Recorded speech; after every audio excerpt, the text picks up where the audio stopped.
Personne n'en parle. Aujourd'hui, le 25 septembre 2025, à Madagascar, il y a eu une manifestation historique. Et pourtant, silence total. Aucun média international n'en parle, comme si rien ne s'était passé. Mais ce silence, ce n'est pas un oubli. C'est une stratégie. Parce que quand on étouffe la voix du peuple, c'est comme ça qu'on le fait mourir. Les quelques articles qu'on retrouve sont timides, presque ridicules. On peut souvent lire, malgré l'interdiction, les Malgaches ont manifesté aujourd'hui. Le mouvement porté par la génération Z dénonce les coupures d'eau et d'électricité. Mais ça, ce n'est qu'une façade, une manière de détourner l'attention. La vérité, c'est que la situation est dramatique. Des familles entières survivent avec 3 heures d'électricité par jour. Des étudiants passent leur bac à la bougie. L'accès à l'eau potable est devenu un privilège, pas un droit. Et réduire ça à une simple phrase dans un article, c'est une insulte à la souffrance du peuple malgache. On dit que ce mouvement est porté par la génération Z, mais ce n'est pas qu'une jeunesse en colère. C'est tout un peuple qui en a assez. Assez de la misère, assez du silence, assez de l'hypocrisie. Et en face de cette manifestation pacifique, l'État n'a pas hésité. Dans certaines zones rouges, la police a tiré à balles réelles.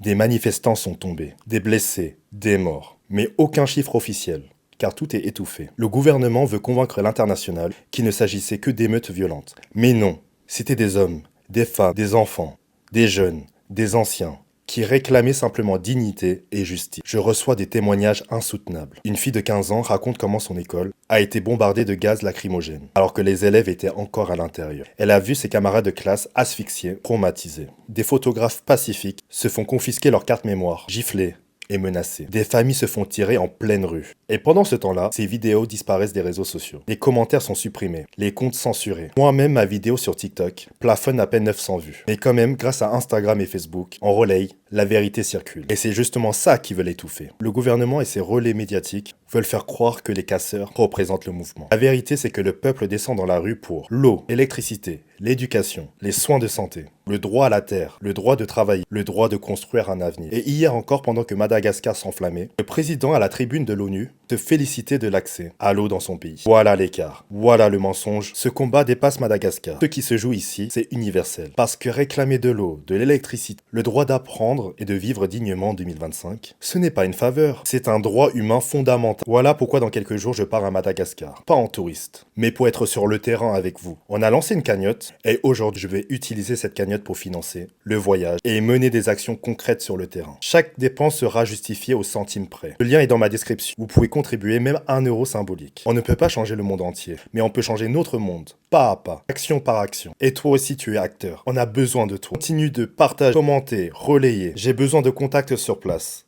Hébergement, réseau, témoignages, association, personne prête à parler face caméra. J'ai besoin que chacun d'entre nous devienne un relais. On ne peut pas sauver le monde, mais on peut sauver des mondes.